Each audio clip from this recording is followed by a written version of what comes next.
नमस्कार मंडळी, मी छाया आपल्या सर्वांचं अगदी मनापासून स्वागत करते।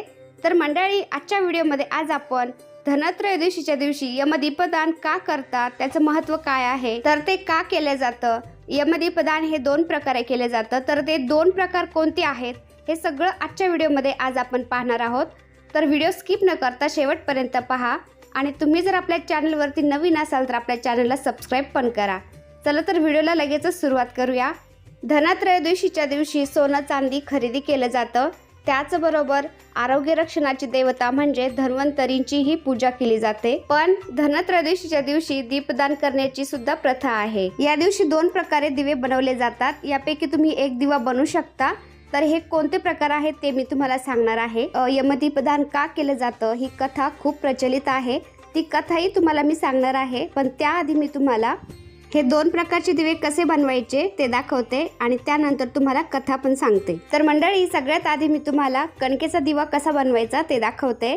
तर कणिक मळताना आपल्याला त्यामध्ये अजिबात मीठ टाकायचं नसतं, बिना मिठाचं पीठ मळायचं आणि पीठ कसं मळायचं, एकदम घट्ट मळायचं, म्हणजे आपण दिवा बनवल्यानंतर तो पघळणार नाही। आपण जर पातळ पीठ मळलं तर दिवा पघळतो आणि तो पसरला जातो, त्यामुळे घट्टच मळायचं आणि पिठाचा दिवा बनवून घ्यायचा। तर हा दिवा खाली कधीही ठेवायचा नसतो, एखादी प्लेट घ्यायची किंवा तुम्ही नागिनीच्या पानावरती, केळीच्या पानावरती सुद्धा हा दिवा ठेवू शकता। आता प्लेटमध्ये मी दिवा ठेवून घेतला, दिव्यामध्ये वात घातली, तर आपल्याला दोन वातीची एकच वात वळायची आणि मग ती लावायची असते, सिंगल वात कधीही लावायची नसते। आणि साईडने मी दोन मुटके ठेवल्यात, ते मुटके कशासाठी, आपल्या पितरांसाठी असतात। तर दक्षिणेकडेच आपल्या पितरांचाही वासा असतो, तर ते दोन मुटके ठेवायचे असतात आणि दिवा हा यमदेवांसाठी असतो। आणि दिव्यामध्ये तुम्ही मोहरीचं तेल घालू शकता, तिळाचं तेल घालू शकता किंवा खाद्यतेलही घालू शकता, पण मोहरीच्या आणि तिळाच्या तेलाला जास्त महत्त्व दिले गेलेलं आहे। आता यमदीपदान कोणत्या वेळेला करायचं असतं, संध्याकाळी, तो मुहूर्त मी तुम्हाला सांगितलेला आहे, स्क्रीनवरती दाखवला आहे। सांगायला गेलं तर व्हिडिओ खूप मोठा होतो आणि दिवा लावताना मंत्र दिलेला आहे मी स्क्रीनवरती, तो स्क्रीनशॉट तुम्ही काढून ठेवू शकता। तर तो मंत्र म्हणायचा आहे यमदेवांसाठी। आणि दिवे ठेवल्यानंतर दिव्याला हळदी कुंकू वाहायचं, अक्षता वाहायच्यात, नमस्कार करायचा आणि हे करताना आपलं तोंड दक्षिण दिशेलाच झालं पाहिजे आणि दिव्याचं तोंडसुद्धा दक्षिण दिशेलाच झालं पाहिजे। तर हा दिवा मी तुम्हाला घरातच बनवून दाखवला आहे, पण हा दिवा आपल्याला बाहेर दक्षिण दिशेला लावायचा असतो, घराच्या बाहेर दरवाजाजवळ लावू शकता किंवा भिंतीच्या एखाद्या शेजारी लावू शकता तुम्ही। आता कणकेचा दिवा दाखवला मी तुम्हाला, आता मातीचा दिवा मिळतो, तर तो मातीचा दिवा आपण कसा लावायचा ते पण दाखवते। तर हा मातीचा दिवा मी तुम्हाला बाहेर लावून दाखवते।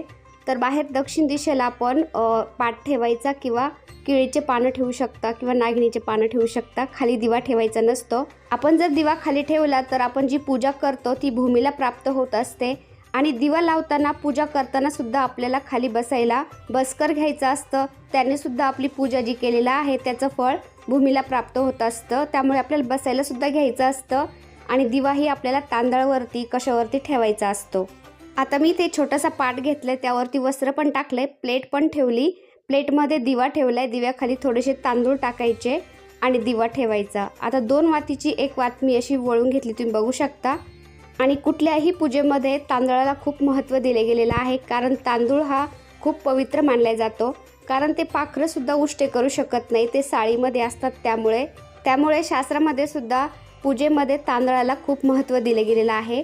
तर थोडेसे तांदूळ ठेवले मी आणि दिवा ठेवून घेतला, दिव्यामध्ये तिळाचं तेल घातलंय, दिव्याला सगळ्या बाजूने हळदी कुंकू लावून घ्यायचं। तर या यमदीपदानाला इतकं महत्त्व आहे आणि आपण पितरांचं करतो, पित्र जेवू घालतो, त्यालासुद्धा खूप महत्त्व असतं, कारण आपण खूप कष्ट करतो, कष्ट करूनसुद्धा आपल्या घरामध्ये लक्ष्मी टिकत नाही, आपल्या घरामध्ये कटकटी निर्माण होतात, वादविवाद होत राहतात। याचं कारण हेच असतं की आपले पित्र आपल्यापासून खुश नसतात आणि हा दिवा आपण यमदेवांसाठी लावत असतो। यमदेवता खुश तर आपल्या घरातले सगळे खुश। हा दिवा जर आपण लावला यमदेवांसाठी तर आपल्या घरामध्ये कोणालाही अकाली मृत्यू येत नाही, घरातल्या कोणावरही संकट येणार असेल तर ते टळलं जातं।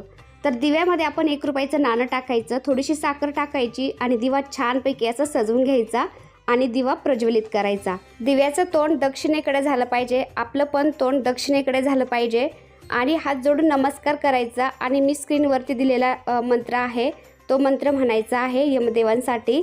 हात जोडून प्रार्थना करायची आहे यमदेवांना, हे यमदेवता, माझ्या कुटुंबियांना सगळ्यांना सुखाचं ठेव, कोणालाही अपमृत्यू येऊ देऊ नकोस, मृत्यू पाशाणातून सगळ्यांना मुक्त कर, अशी प्रार्थना करायची आहे। या दिवशी आपल्याला दीपदान तर करायचंच आहे, पण त्याचबरोबर गरिबांना गरजूंना दानसुद्धा करायचं आहे।